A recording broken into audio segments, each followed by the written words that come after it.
akomeye aturuka ku mupaka uhuza Repubulika Iharanira Demokarasi ya Kongo ndetse na Congo Brazzaville.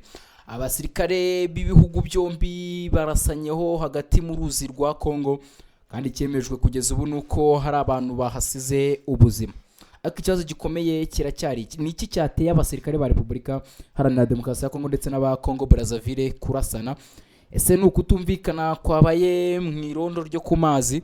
Ese hari abasirikare bambutse umurongo ugabanya ibihugu byombi, cyangwa hari ikindi cyinshi inyuma y'uku kurasana? Kugeza ubu impande zombi zaba zatangaje iki ku cyateye iyi mirwano?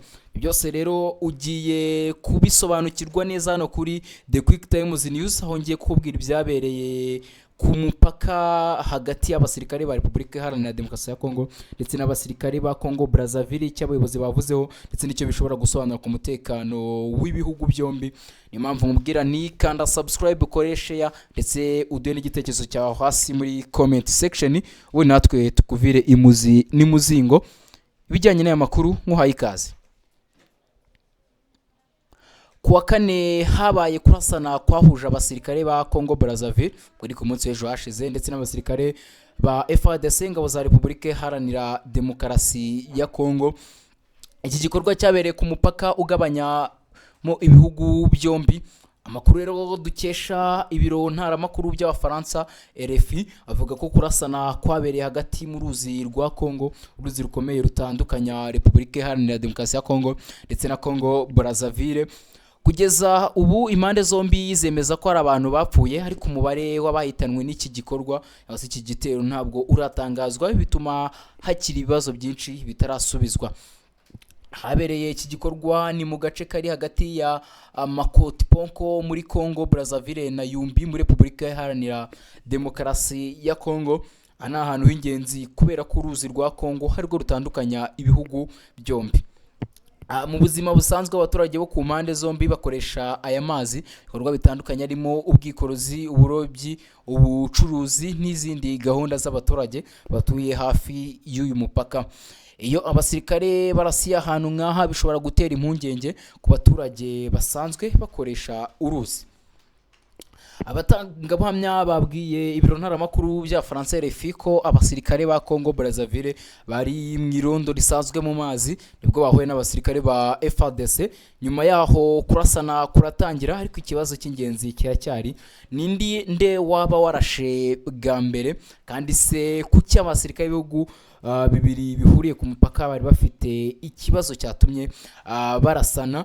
Ibi ntibiramenyekana neza na ruhande na rumwe rwatangaza ku mugaragaro bisobanuro birambuye byerekana uko ibyabaye byagenze. Niyo mpamvu iperereza rikomeje gufatwa nk'ikintu cy'ingenzi. Kugeza ubu kandi impande zombi zemeza ko ibyabaye byabayeho, ariko ntiziramenya neza icyateye ubwo bushyamirane. Ibi ni ibintu bikomeye cyane kuko abasirikare b'ibihugu bibiri barasaniye ku mupaka, nubwo haba hataramenyekana impamvu bishobora guteza umwuka mubi hagati y'ibihugu byombi. Repubulika Iharanira Demokarasi ya Kongo ndetse na Congo Brazzaville ni ibihugu by'abaturanyi, bifite abaturage basangiye imipaka, bifite imikoranire y'ubucuruzi, kandi abaturage bo ku mpande zombi bakunze kujyana imikoranire ya buri munsi.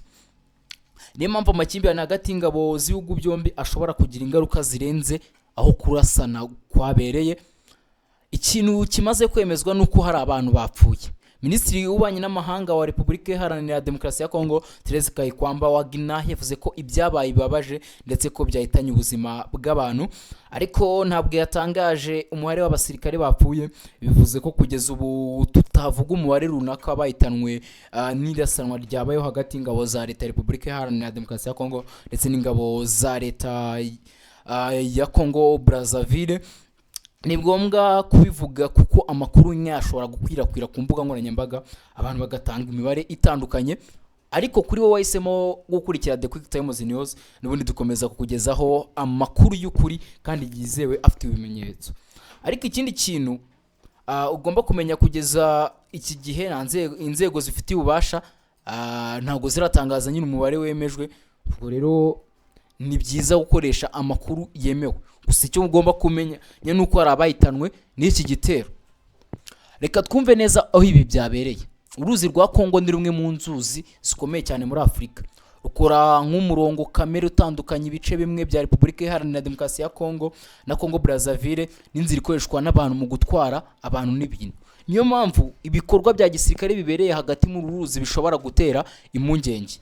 Iyo ubwato bw'abasirikare buhuye n'ubw'abandi ku mazi hashobora kubaho kutumvikana ku mipaka cyangwa ku bikorwa by'irondo, ariko kugeza ubu ntituramenya niba aricyo cyaba cyateye uko kurasana gukomeye kwabereye kuri uyu mupaka.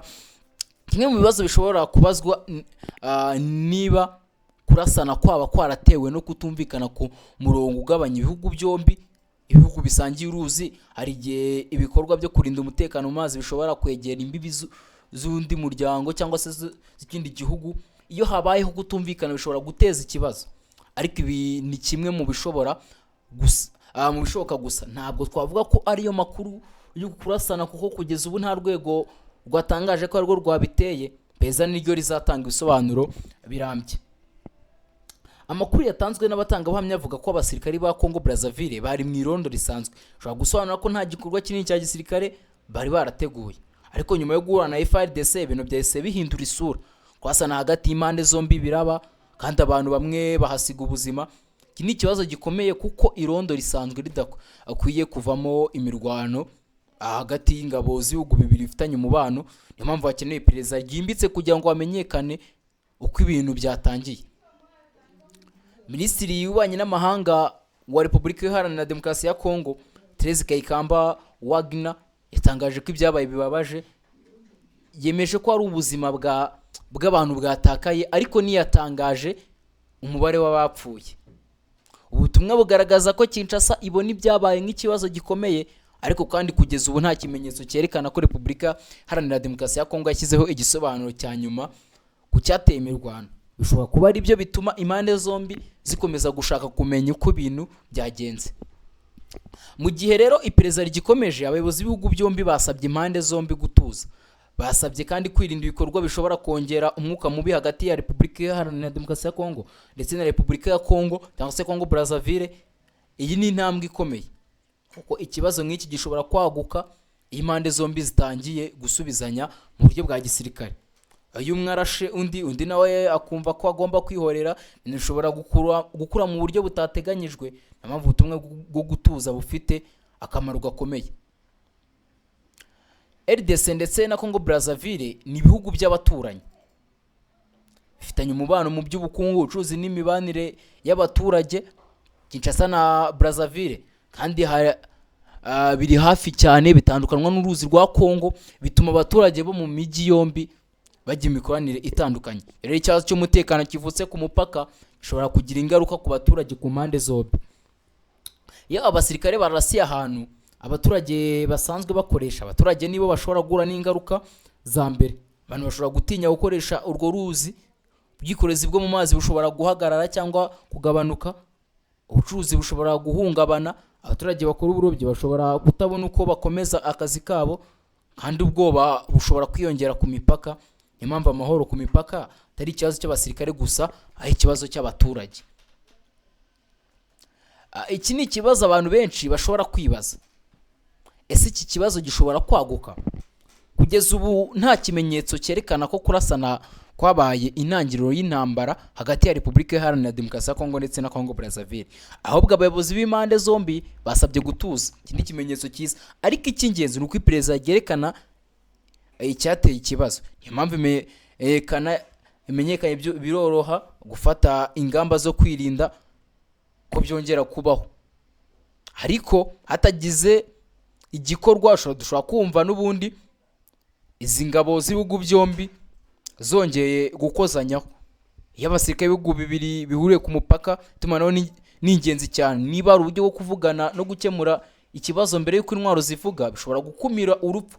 Ariko iyo bitabayeho nyine urumva urwo rupfu rubaho. Niyo mpamvu inzego z'umutekano za Kongo Kinshasa na Kongo Brazzaville zishobora gukenera kongera uburyo bwo guhana amakuru ku bikorwa by'irondo. Ibi ntabwo bisaba ko ibihugu bihindura politiki yabyo.